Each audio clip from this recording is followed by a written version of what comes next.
My Lord and my God, we want to thank you for the opportunity of a beautiful day like this, O Lord. We're grateful unto you because of the 23rd day in the month of August, year 2020.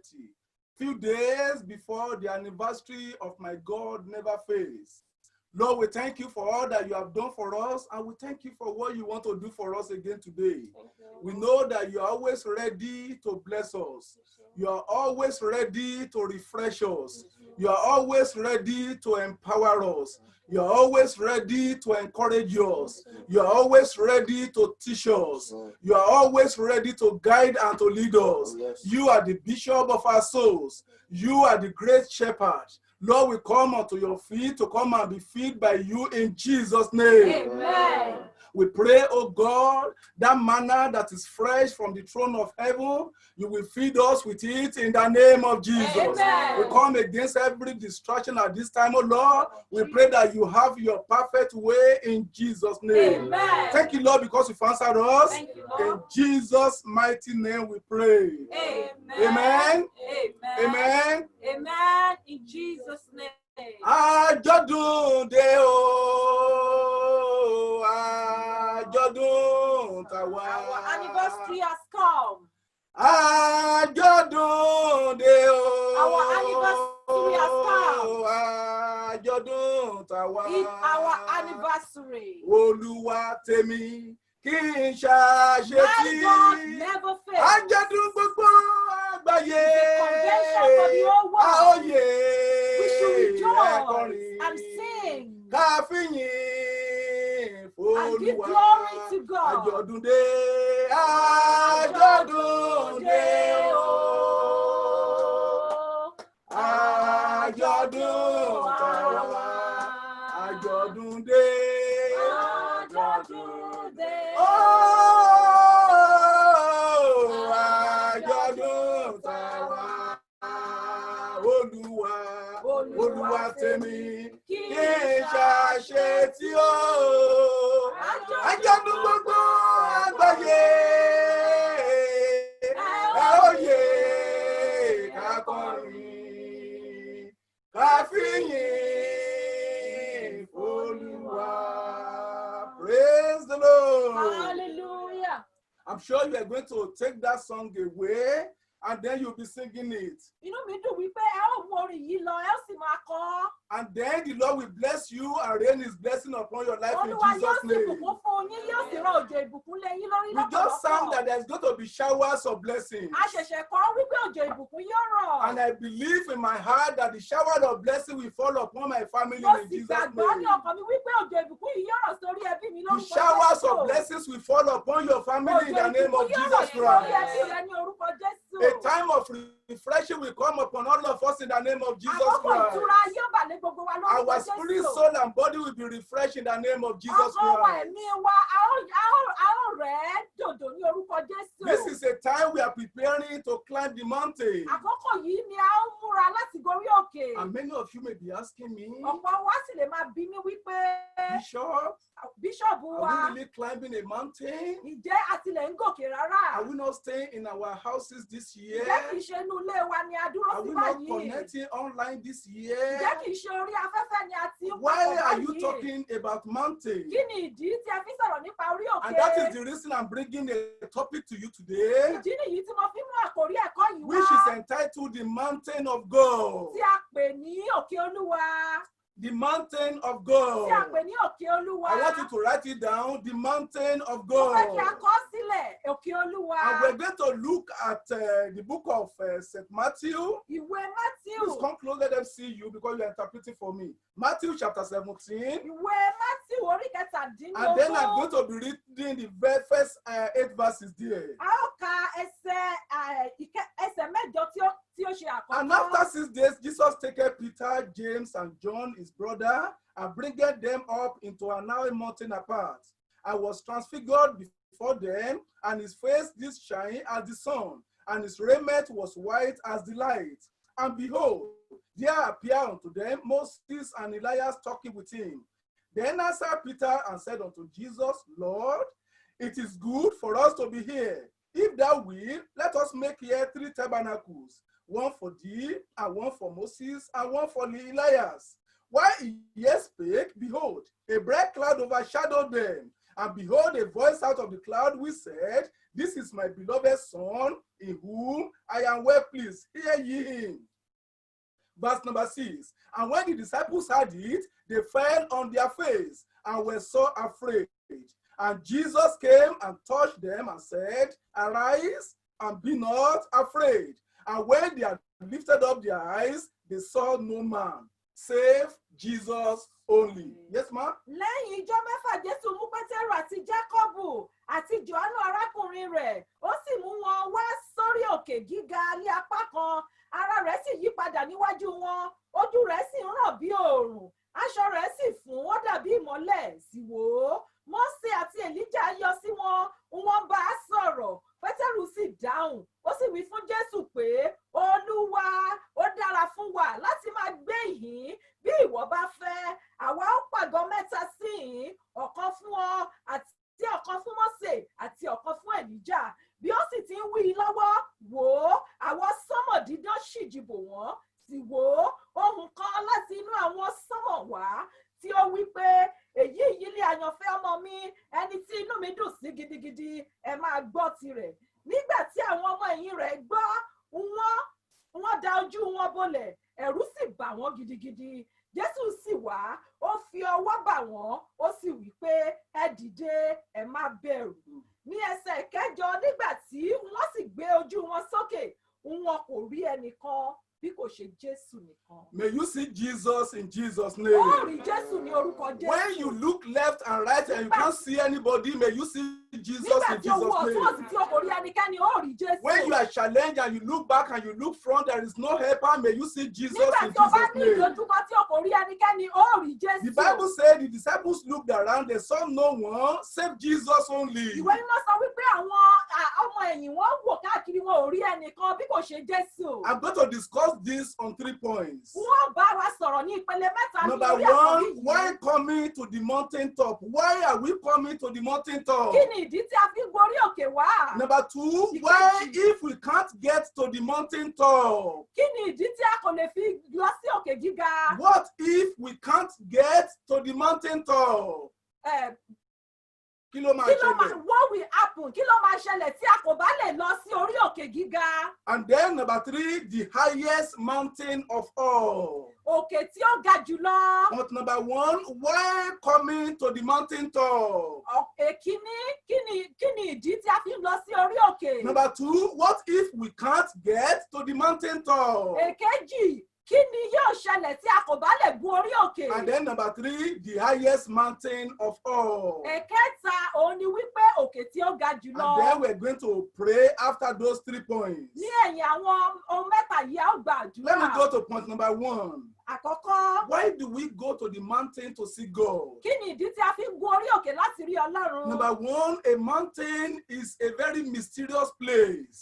Orí òkè ó jẹ́ ibi tí ó kún fún ìyanu. Have you ever thought of it? How does the mountain appear? Ǹjẹ́ o tilẹ̀ rò ó wò wípé báwo ni orí òkè yìí gan ṣe wà? Have you thought about it? Why is it that the mountain is been here since I was born and now I'm about to die? The mountain remains. Ǹjẹ́ o tilẹ̀ rò ó wípé òkè yìí ó ti wà níbí kí a tó bí mi, mo sì dàgbà báyìí ó wà ní ibẹ̀? Mountains are always mysterious. Òkè ó jẹ́ ohun ìyanu. Number 2, a mountain is unmovable. Òkè, àwọn òkè ńlá wọ́n jẹ́ ohun tí a kò lè ṣí nídìí. Even despite having a big wind and a cyclone, a mountain remains. Bí ó tilẹ̀ jẹ́ wípé àwọn ìjì ńláńlá wọn a máa jà, ṣùgbọ́n wọn kò lè bí òkè wó. Even if there's a flood and a wind, there is the mountain remains. Tí agbami omi bá sì ya bo gbogbo ibi, kò lè gbé òkè lọ. Mountains are very enduring. Òkè a máa dúró ṣinṣin. And mountains are very stable. Òkè a sì máa dúró They remain dáradára. unmovable and unshakable. Wọn kò lè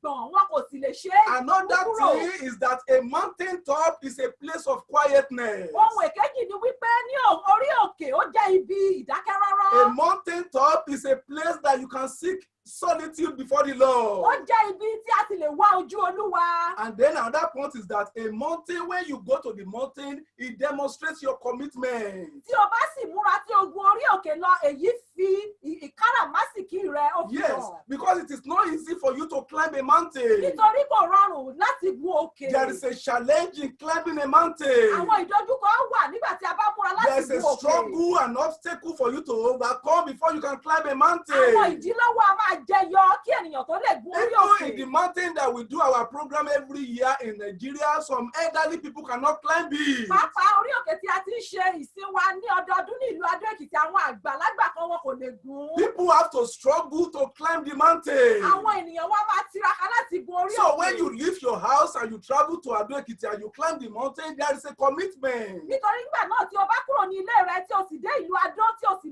gun orí òkè, èyí já sí wípé o It káràmásìkí. shows that you are giving sacrificially unto the Lord. Èyí ó jámọ́ wípé o ń fi ohun kan sílẹ̀ fún Olúwa. Climbing a mountain requires strength. Àti gun orí òkè, o nílò okun. Why do we go on the mountain? Kí ni ìdí tí a fi ń gun orí When you are òkè? on the mountain, you feel spiritually uplifted. Nígbà tí o bá wà ní orí òkè, ẹ̀mí rẹ wàá rí wípé ó wà ní ibi gíga. On the top of the mountain, there is a spiritual enlightenment and there is a lifting up in your soul. Ní orí òkè gíga, wàá rí wípé ẹ̀mí rẹ ó ti yàtọ̀ sí bí ó ṣe rí, ó ti dàpọ̀ mọ́ ti ọ̀run. For over 33 years, we'll be doing this, our program, My God Never Fails, on a physical mountain. Láti 30 ọdún ó lé mẹ́ta a ti máa ń ṣe àjọ̀dún Olúwa tèmi kì í ṣàṣetì ní orí òkè èyí tí a fojú rí. But this year, due to issues that you all know about, we are unable to congregate. Ṣùgbọ́n ní ọdún yìí, nítorí pé gbogbo àwọn ohun tí ó ṣẹlẹ̀ káàkiri àgbáyé tí ẹ̀yin náà mọ̀, èyí kò ṣeé ṣe. But I want to tell you that God has spoken ahead of this time. Ṣùgbọ́n mo fẹ́ fi yé yín wípé Ọlọ́run ti sọ̀rọ̀ ṣáájú àkókò yìí. That is why I'm going to my point number 2 now. What if we cannot go to the mountain top? Ìdí nìyí tí mo fi ń tẹ ẹsẹ̀ kejì lọ nínú ọ̀rọ̀ mi wípé kí ni ó máa ṣẹlẹ̀ tí a kò bá lè gun orí òkè tí a fojú I rí? say, what if we cannot get to the mountain top? Kí ni ó máa ṣẹlẹ̀ tí a kò bá lè gun orí òkè? You know, the Lord spoke to us. Olúwa bá wa sọ̀rọ̀. God said, Ọlọ́run sọ a wípé time is coming àkókò kan ń bọ̀ when we will desire to meet Him, tí a ó fẹ́ láti bá òun when we will pàdé, desire to go and serve Him. tí a ó fẹ́ láti lọ sin òun. But that time, there won't be opportunity for us to do it. Ṣùgbọ́n ní ìgbà náà, a kì yóò ní àyè láti ṣe Many é. of us will be thinking, what will happen that we will not be able to serve God? Nígbà náà, a ó máa rò ní ọkàn wa wípé kí ni ó lè fẹ́ ṣẹlẹ̀ tí a kò ní sin But you will see Ọlọ́run. now, brothers and sisters, Sure. that this pandemic, coronavirus, will not allow us to go to the mountain. Ṣùgbọ́n ẹ̀yin ará ẹ rí báyìí wípé àjàkálẹ̀ àrùn yìí kò fi àyè gbà wá láti gun orí òkè lọ. Anything can happen to make the word of God to come to pass. Ohunkóhun ni ó lè ṣẹlẹ̀ kí ọ̀rọ̀ Ọlọ́run kí ó lè wá sí When you look ìmúṣẹ. at Matthew chapter 2 and verse 23 there, Tí a bá wo ìwé Mátí orí kejì ẹsẹ̀ Jesus ìkẹtàlélógún, Christ has to move from Galilee to Nazareth. Jésù Kristì kúrò láti ìlú Gálílì lọ sí Because Násárẹ́tì. what the prophet have said concerning him that he was going to be called a Nazarene had to be fulfilled. Nítorí ohun tí a ti kọ nípa rẹ̀ wípé ará Násárẹ́tì ni a ó máa pè é, ó ní láti wá sí ìmúṣẹ. Yes, there is a reason why Jesus Christ could not stay where he was. He had to go to Nazareth Ìdí tí Jésù kò lè dúró ní Gálílì ṣùgbọ́n ó ní láti lọ sí Násárẹ́tì. so that he would be called a Nazarene. Nítorí kí a lè pè é ní ará Let me read it to Násárẹ́tì. you in Matthew chapter number 2. Wọ́n kà á fún wa ní ìwé Mátí Matthew orí chapter number kejì. 2. Let me start from verse 22 there. Wọ́n bẹ̀rẹ̀ láti ẹsẹ̀ ìkejìlélógún. But when he heard that Archelaus did reign in Judea in the room of his father Herod, he was afraid to go thither. Notwithstanding, being warned of God in a dream, he turned aside into the pass of Galilee. And he came and dwelt in a city called Nazareth, that it might be fulfilled, which was spoken by the prophets, he shall be called a Nazarene. Matthew chapter 2, verse 22 and 23. 2, 22 and 23, the last two verses. Ṣùgbọ́n nígbà tí ó gbọ́ pé Ákẹ́lù jọba ní Jùdíà ní ipò Hẹ́rọ́dù bàbá rẹ̀, ó bẹ̀rù láti lọ síbẹ̀. Bí Ọlọ́run sì ti kìlọ̀ fún un ní ojú àlá, ó yí padà sí apá Gálílì. Nígbà tí ó sì wá, ó jókòó ní ìlú kan tí a ń pè ní Násárẹ́tì, kí èyí tí a ti sọ lé ẹnu wòlíì kí ó lè ṣẹ pé a ó pè é ní ará Násárẹ́tì. You see now, so for the word of God to this church to come to pass, Nítorí ìdí èyí kí ọ̀rọ̀ tí Ọlọ́run ti sọ ní ìjọ yìí kí ó lè wá sí ìmúṣẹ. that is why God allowed what is happening now to happen Ìdí nìyí tí Ọlọ́run fi àyè gba ohun tí ó ń ṣẹlẹ̀ yìí láti ṣẹlẹ̀ in our own time. ní àkókò tiwa. And then God said something. Olúwa sì tún sọ nǹkan. God said it's not going to be coming upon our primate all the time. Olúwa sọ wípé òun kì yóò máa bà lé orí ìyá wa Yes. ní gbogbo ìgbà. That a time is coming Wípé ìgbà kan ń bọ̀. that God is going to fill our mouth. Wípé àwọn Olúwa yóò kún ẹnu I wọn. want you to listen to me very well. Mo fẹ́ kí o fi etí balẹ̀ God said a dáradára. time is coming. Olúwa sọ wípé àkókò ń bọ̀. I am going to fill her mouth. Wọ́n kún wọn ní ẹnu. Whatever prayer she pray for the people, Àdúrà tí wọ́n bá gbà fún àwọn it ènìyàn will come to pass. yóò rí bẹ́ẹ̀. Because it will be as if I, the Lord, have prayed for you. Nítorí yóò dà wípé èmi Olúwa ń gbàdúrà fún The yín. Lord said, whatever the primate said should happen, will happen. Olúwa sọ wípé ohun tí ìyá wa bá sọ wípé yóò ṣẹlẹ̀ yóò sì So ṣẹlẹ̀. how can that come to pass if there is no pandemic? Báwo ni èyí ṣe lè ṣẹlẹ̀ tí irú àkókò báyìí kò bá And then wáyé? mommy is going to be somewhere this year now, pray for us. Ìyá wa wọ́n sì wà ní ibì kan ní ọdún yìí láti máa gbàdúrà And fún as wa. you pray for us, your prayer will be answered in Wọ́n Jesus' sì ti name. gba àdúrà yìí àdúrà tirẹ̀ náà yóò And ṣe my prayer will be ìtẹ́wọ́gbà. answered in Jesus' Tèmi náà name. yóò ṣe ìtẹ́wọ́gbà. So number two, what if you cannot get to the mountain top? Ìkejì tí ó bá jẹ́ wípé a kò lè gorí òkè ńkọ́. I want you to know that you have to separate yourself for these 7 days. Mo fẹ́ kí o mọ̀ wípé o ní láti yára rẹ sọ́tọ̀ ní ọjọ́ méje You have yìí. to separate yourself from the attractions of the O world. ní láti yára rẹ kúrò nínú àwọn ohun ayé. Because if you cannot get to the top of the physical mountain, you can have your mountain in your room. Tí o kò bá lè gun orí òkè tí a fojú rí lọ, o lè ṣe orí òkè rẹ nínú yàrá rẹ. If there's a reason why you cannot travel, you can stay in the quietness of your room to observe your mountain Tí top. ìdí bá ń bẹ tí o kò lè rin ìrìn àjò, o lè dúró ní ìdákẹ́rọ́rọ́ yàrá rẹ kí o sì bá Ọlọ́run rìn. Like we are going to be doing this year. Gẹ́gẹ́ bí a ó ti máa ṣe ní ọdún So yìí. you have to separate yourself from all distractions. A ní láti yára wa kúrò ní àwọn ohun tí ó lè mú wa máa ṣe ohun It tí is kò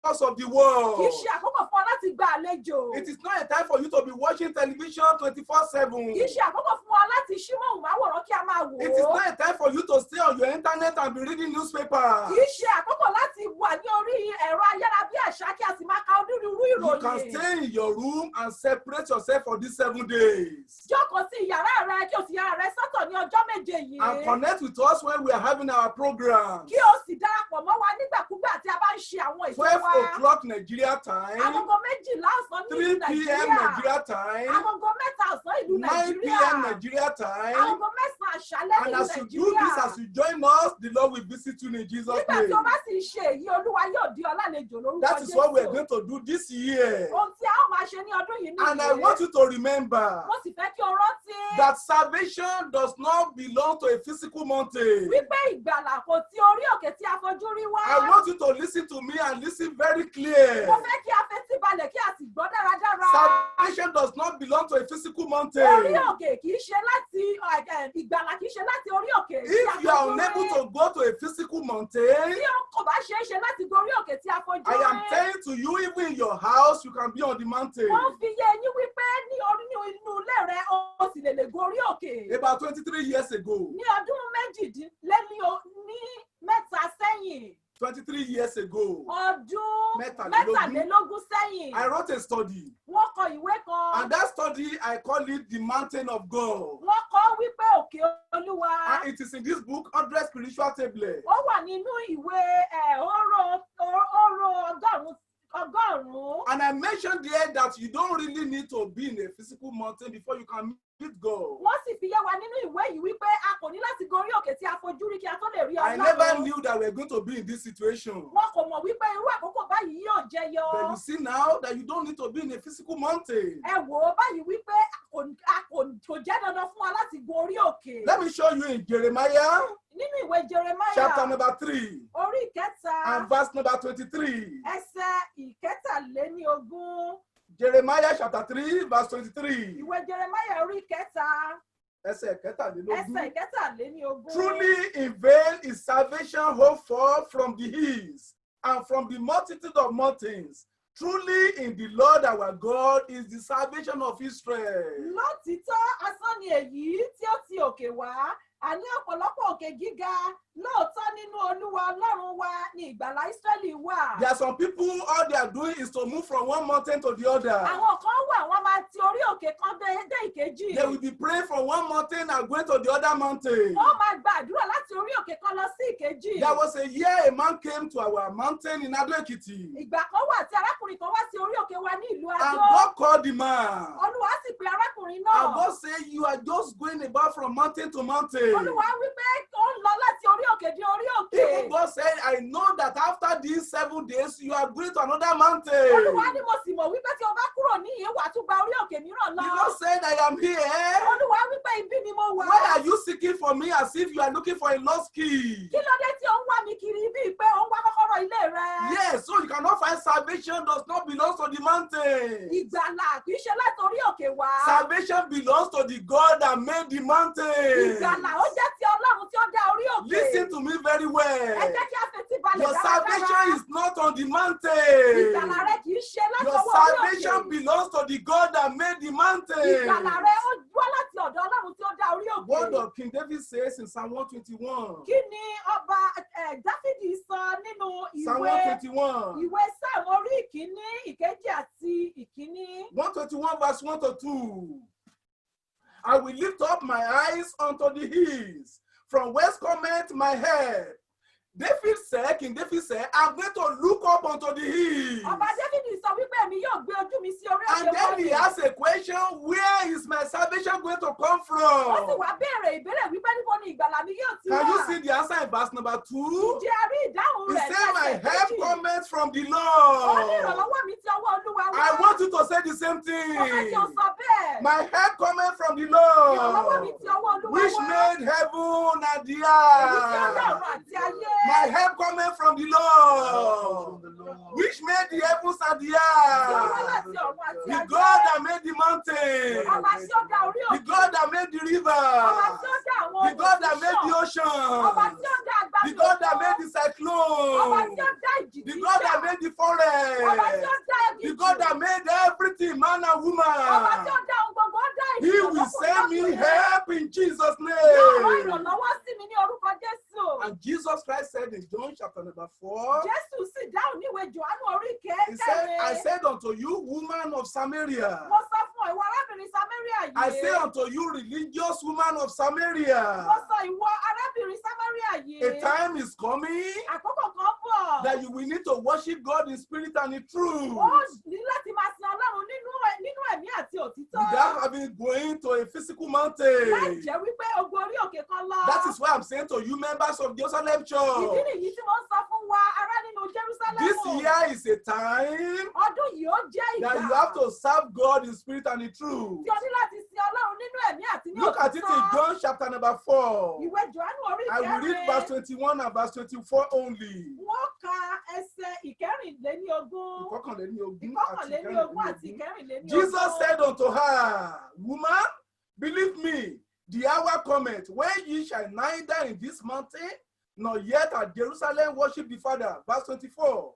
God is a spirit, and they that worship him must worship in spirit and in truth. Ẹ̀yin sin ohun tí ẹ̀yin kò mọ̀, àwa ń sin ohun tí àwa mọ̀. 21 and 24. Jésù wí fún un pé, gbà mí gbọ́ obìnrin yìí, wákàtí náà ń bọ̀, nígbà tí kì yóò ṣe lórí òkè yìí tàbí Jerúsálẹ́mù ni ẹ̀yin ó máa sin bàbá. 24. Ẹ̀mí lé Ọlọ́run, àwọn ẹni tí ń sìn kò lè ṣàì aláìsìn ilé ẹ̀mí àti ilé òtítọ́. Thank you very much. I go to the last point now, point number 3. A ó lọ sí ẹsẹ̀ tí ó gbẹ̀yìn. The highest mountain of all. Òkè tí ó ga jùlọ pátápátá. Can you tell me the highest mountain of all? Ǹjẹ́ ẹ lè sọ òkè kí ó ga jùlọ fún mi? Don't tell me it is Mount Everest. Ẹ má sọ wípé orí òkè Everest Don't ni tell o. me it is Mount Kilimanjaro. Ẹ má sọ pé Kilimanjaro ni o. The highest mountain of all is Jesus. Orí òkè tí ó ga jùlọ òun ni Jésù Kristi. Jesus is the highest mountain of Jésù Kristi ni all. orí òkè tí ó ga jù pátápátá. Psalm number 61. Ìwé Psalm orí ìkẹfà àti Psalm 61, verse 1. And I'm going to read Psalm 61 there for you. And I want you to see the highest mountain of all. Verse 2. From the end of the earth will I cry unto thee. When my heart is overwhelmed, Lead me to the rock that is higher than I. Psalm 61 verse 2. 61 verse 2. Láti òpin ayé wá ni èmi ó kígbe pè ọ́ nígbà tí ó rẹ àyà mi fà mí lọ sí àpáta tí ó ga jù mí lọ. This is King David giving a prophecy Èyí ó jáde láti ẹnu ọba Dáfídì about the coming King of Kings and Lord of Lords, tí ó sọ nípa bíbọ̀ ọba àwọn ọba àti orúkọ whose àwọn name olúwa. is Jesus Èyí tí Christ. orúkọ rẹ̀ jẹ́ Jésù He Kristi. said, when I'm overwhelmed, Ó ní nígbà tí wàhálà bá bu when ọkàn I'm mi, tired, nígbà tí ó bá rẹ̀ mí, when I'm frustrated, nígbà tí ó bá ní mí lead lára, me to a rock that is higher than me. ó ní Olúwa gbé mi lọ sí orí òkè tí ó ga And when jù you mí get lọ. to Jesus Christ, your mind will be at rest. Nígbà tí o bá sì dé ọ̀dọ̀ Jésù, ọkàn rẹ yóò balẹ̀. I said Jesus will give you peace of mind in Jesus' Jésù Kristi name. yóò fi ọlọ́kàn balẹ̀ ní Let's orúkọ go to Jésù. James chapter number 4. Ìwé Jákọ́bù orí ìkejì. James chapter number 4 Jákọ́bù orí ìkẹrin. and verse number 8 there. He said, draw near to God, and he will draw nigh to you.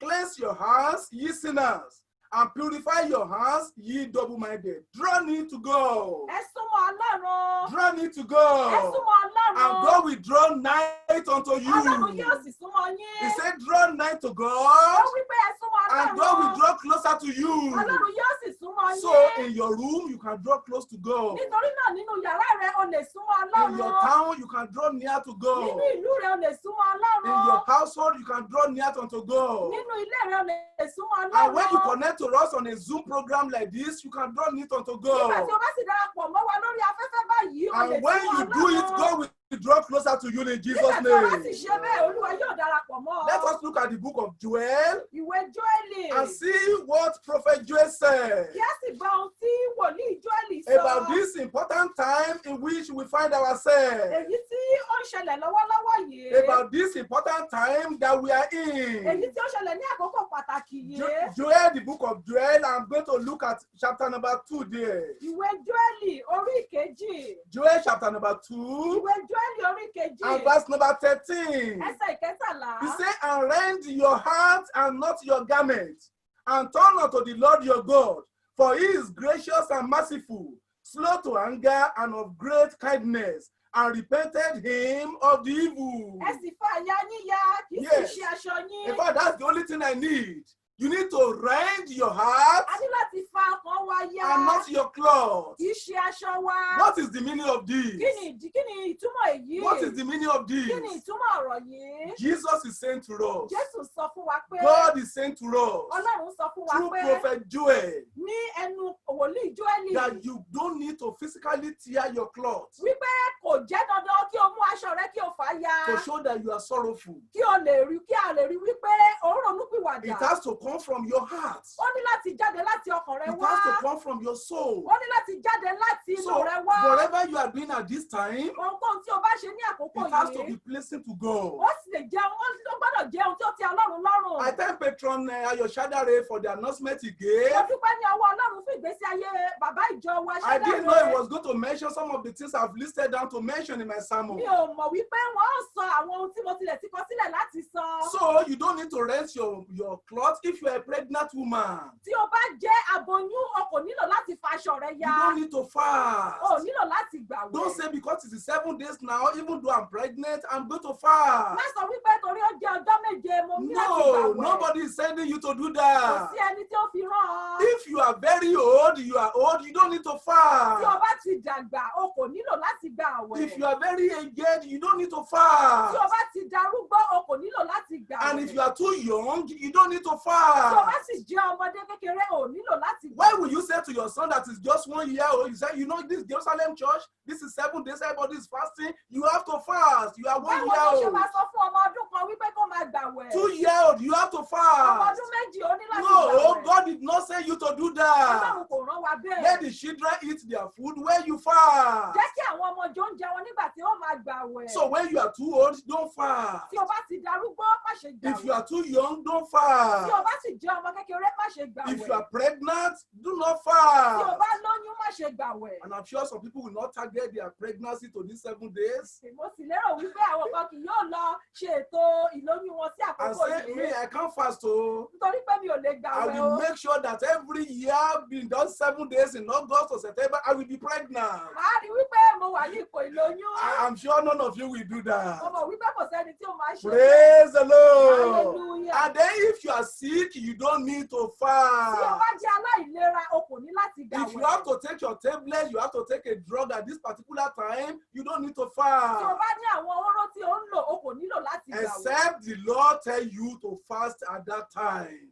Àfi tí Olúwa bá sọ wípé kí o gbàwẹ̀. What is the highest mountain? Kí ni òkè tí ó ga jùlọ? The book of Hebrews. Ìwé Hébérù Hebrews chapter number 12. orí ìkejìlá. Hebrews chapter number 12. Hébérù orí ìkejìlá. Verse number 2. Ẹsẹ̀ ìkejì. Looking unto Jesus, the author and finisher of our Kí ẹ máa faith. wo Jésù, aláṣepé ìgbàgbọ́ wa. Looking unto Jesus, the author and finisher of our Kí faith. ẹ máa wo Jésù Kristi, aṣẹ̀dá ìgbàgbọ́ wa. So that is how you have to look. Jesus Christ is the highest mountain. Èyí ni wípé kí a máa gbójú wa wo Jésù Kristi. Look tí ó unto jẹ́ àpáta Jesus tí ó and he will jùlọ help lọ. you in Jesus' name. Kí a máa wo Jésù yóò sì ràn wá lọ́wọ́ lórúkọ Jésù. I want to give you a warning before I round up. Mo fẹ́ ṣe ìkìlọ̀ kan fún wa kí a tó wá sí ìdánudúró. Don't say because Bishop preached this sermon this year, Má sọ wípé nítorí bíṣọ̀bù ti ṣe ìwàásù yìí ní ọdún yìí, and then next year, ọdún tó ń bọ̀. even though the planes are flying,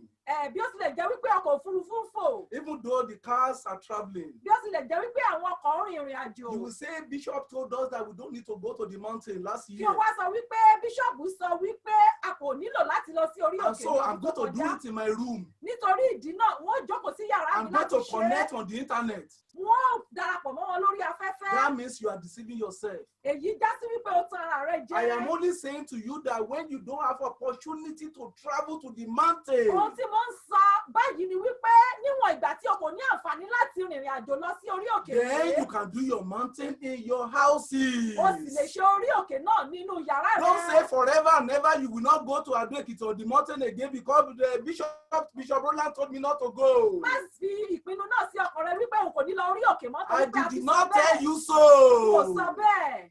My mother-in-law used to say something.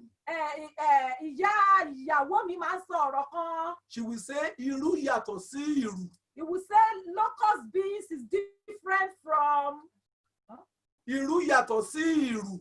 Now, that Okay, Irú is locust beans you use to cook. Irú a máa fi ṣe ọbẹ̀ ni. You use Irú to cook. A fi irú ṣe ọbẹ̀. So that the soup is going to be very sweet. Kí ọbẹ̀ náà kí ó lè dùn. But you know Irú. Oxtail, You use that one to a dance. máa ń fi jó ni. You use it to A dance. máa fi ń jó ni. There is a difference between Irú and Irú.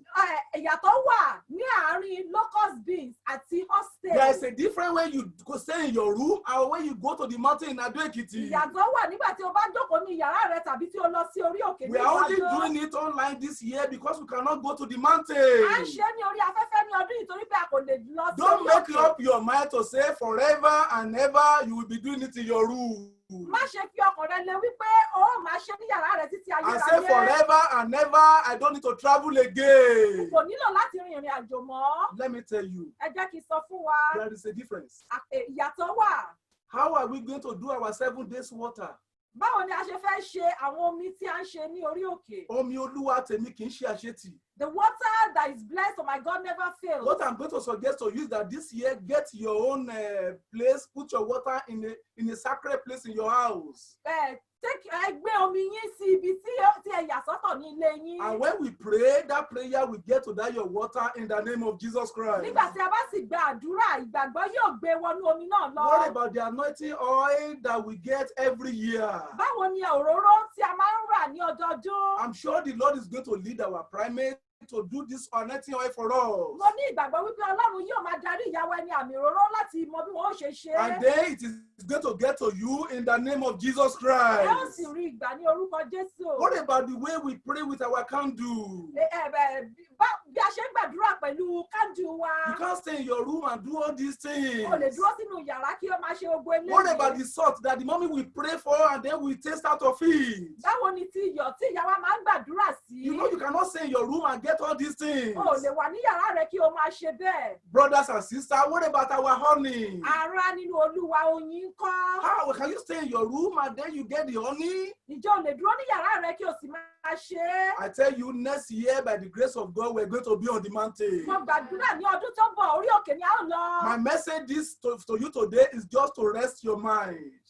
Ọ̀rọ̀ mi sí wa lónìí ni láti fi ọkàn wa balẹ̀. That even though you cannot travel, because you can't travel. Nítorí wípé a kò lè rin ìrìn àjò. I bought my ticket, they cancel and they return my money. I Mo can't ti travel. ra ìwé tí wọ́n fi rin ọ̀nà ṣùgbọ́n wọ́n dá padà fún mi But àti I'm owó saying to you mi. that even in your room, you can be on the mountain. Ṣùgbọ́n mo fi wá lọ́kàn balẹ̀ wípé nínú yàrá wa a lè rí Ọlọ́run ní Do ibẹ̀. you understand me? Ǹjẹ́ èyí yé Do you wa? understand me? Ǹjẹ́ èyí yé Do wa? you understand me? Ǹjẹ́ èyí yé wa? I don't want anybody to misquote me. N kò fẹ́ kí ẹnikẹ́ni kí ó sọ ohun tí n kò That is sọ. why I'm taking this extra time to explain to Ìdí you. nìyí tí mo fi gba àkókò yìí láti ṣàlàyé. I don't want you to feel bad and feel miserable that you can't go to the mountain this year. Mi ò fẹ́ kí ọkàn wa kí ó bàjẹ́ kí ó dàrú wípé a kò lè gorí òkè ní And that's why I'm ọdún telling yìí. you that in your home, you can be on your mountain. Ìdí nìyí tí mo fi gbà wá níyànjú wípé nínú ilé wa a lè wà ní orí And God òkè. will honor your sacrifice in Jesus' name. Olúwa yóò sì gba ẹbọ rẹ wá ní orúkọ As I'm Jésù. closing now, I want to remind you about your vows. Gẹ́gẹ́ bí mo ṣe ń gbé wá sí ìdánidúró báyìí, mo fẹ́ rán wa létí àwọn ẹ̀jẹ̀ wa. If you have made a vow last year, make sure you fulfill your vows. Tí o bá ń jẹ́ ẹ̀jẹ̀ ní ọdún tó kọjá, rí i wípé o san ẹ̀jẹ̀ rẹ. You can convert your vows to monetary, to money, and then you can pay it to an account of the church. O lè sọ ẹ̀jẹ̀ rẹ di owó kí o sì san sí àwọn àpótí Maybe church. you vow that you are going to bring cow this year. Bóyá o sọ wípé màálù ni mo fẹ́ mú wá. How are you going to take a cow now to Ado Ekiti now? Báwo ni o ṣe fẹ́ ṣe é láti mú màálù dé Adó? Even you yourself, you cannot get to Ado Ekiti. Ìwọ gan ò lè dé ìlú Adó. How will you tie a rope on cow now and drag it to Ado Ekiti? Báwo ni o ṣe fẹ́ mú màálù dé Adó? So what you can do is to convert the money of that cow, and pay to the church Ohun tí o account. lè ṣe ni wípé owó tí o fẹ́ fi ra ẹran yìí san sí àpò church. Or maybe you want to pay a particular vow that want to go to the primacy of the church. Bóyá o fẹ́ san ẹ̀jẹ̀ tí yóò lọ sí ọ̀dọ̀ ìyá wa ní àmì Then òróró. reach out to the body of bishop and then we discuss with you how this can be done. Ẹ bá àwọn bíṣọ̀bù sọ̀rọ̀, a ó fi yé yín bí ẹ ṣe lè ṣe irú Anything bẹ́ẹ̀. that God has laid in your mouth that you want to do this year, don't fail to do it. Ohunkóhun tí o ti pinnu láti ṣe ní ọdún yìí, má ṣe jákulẹ̀ láì ṣe é. Don't say because I am not traveling, then everything I want to do is cancelled. Má sọ No. wípé torí n kò lè rìnrìn àjò ogbó tí mo fẹ́ ṣe mo fagilé. The Lord will help us in Jesus' name. Olúwa yóò ràn wá lọ́wọ́ lórúkọ In Jésù. year 2021, I will see you on the mountain. Ní ọdún 2021, a ó pàdé ní orí In year òkè. 2021, we shall be on top of the mountain in Ado Ekiti. Ní ọdún 2021, a ó pàdé ní ìlú Adó The Èkìtì devil will not snatch away our lives in the name of Jesus Èṣù kì Christ. yóò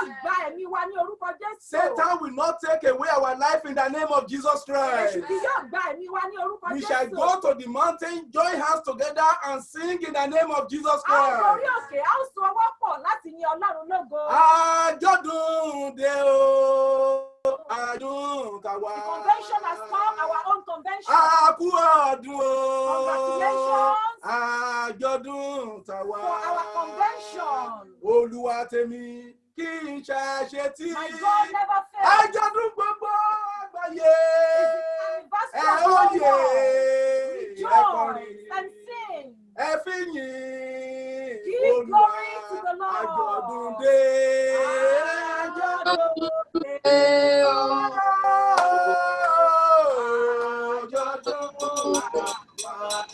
Àjọ̀dún dé. Àjọ̀dún dé o. Àjọ̀dún Olúwa, Olúwa tèmi kì í